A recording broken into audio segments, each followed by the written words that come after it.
Hola, tengan un saludo cordial. Mi nombre es Marjorie Firela Díaz Reyes. Soy estudiante del primer ciclo de la carrera profesional de enfermería de la prestigiosa Universidad Señor de Zipán. Hoy les presentaré mi producto académico final del curso de biología a cargo de mi docente Emma Vanessa Arriaga.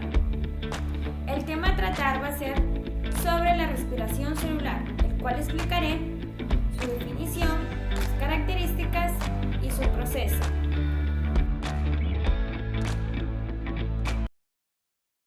Bien, ustedes se preguntarán qué es la respiración celular. La respiración celular, o también llamada respiración interna, es un proceso exorgónico, donde se aprovecha parte de la energía contenida en las moléculas de alimento. Decimos parte de la energía porque no toda es utilizada, sino que una parte se pierde. Asimismo, es un proceso por el cual las células degradan las moléculas orgánicas para producir ATP.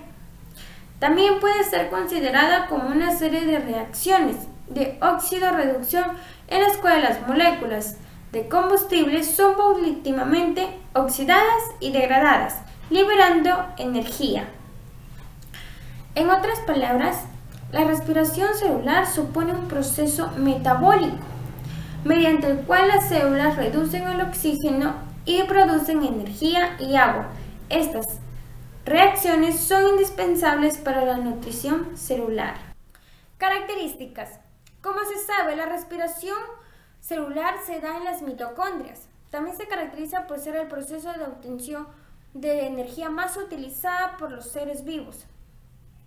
Y las reacciones que se dan en estas son catabólicas, es decir, implica una reacción redox, que viene a ser la oxidación de una molécula y la reducción de otra. Y los sustratos habitualmente más utilizados por la respiración celular son la glucosa, hidratos de carbono, ácidos grasos, aminoácidos y entre otros. Pueden ser de dos tipos de respiración. 1. Anaeróbica. También se la conoce con el nombre de fermentación, sin intervenciones del oxígeno, sino que los electrones se recaen en otros aceptores, que suelen ser subproductos del metabolismo de otros organismos. 2. Respiración aeróbica, con intervención de oxígeno, para extraer energía de la glucosa. Se efectúa en el interior de las células, específicamente en las mitocondrias. Y su proceso se da en 3 etapas. Primero, glucólisis. Segundo, ciclo de Krebs.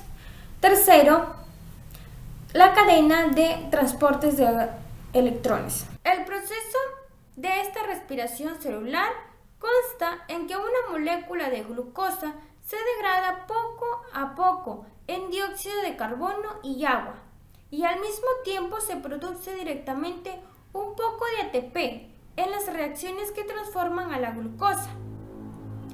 Y luego se produce mucho más ATP en un proceso llamado fosforilación oxidativa, por lo que esta es impulsada por el movimiento de electrones a través de la cadena de transporte de electrones. Este proceso se da en 3 etapas. La glucólisis es la primera etapa de la respiración. Esta se genera en el citoplasma de la mayoría de las células y es el proceso en el cual la glucosa se convierte a piruvato y produce 2 moléculas de piruvatos, 2 moléculas de ATP, 2 moléculas de NADH. En la etapa 2, las moléculas de piruvato son transportadas a la mitocondria. La mitocondria, que viene a ser organelos, conocidos como las plantas eléctricas de las células. Y es aquí el piruvato que ha sido convertido en una molécula de 2 carbonos entra al ciclo de Krebs. Asimismo, la mitocondria tiene una membrana interior con muchos pliegues, llamadas crestas.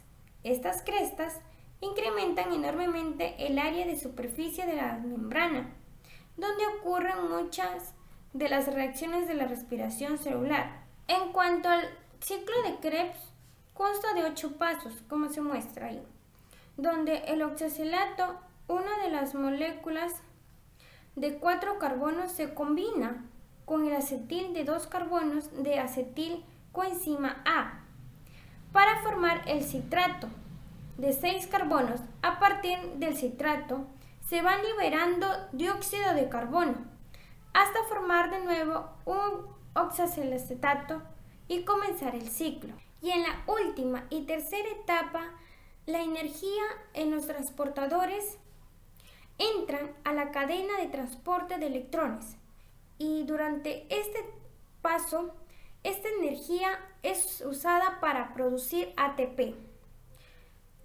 y es donde allí se va a necesitar de oxígeno para ayudar en el proceso de transformar la glucosa en ATP.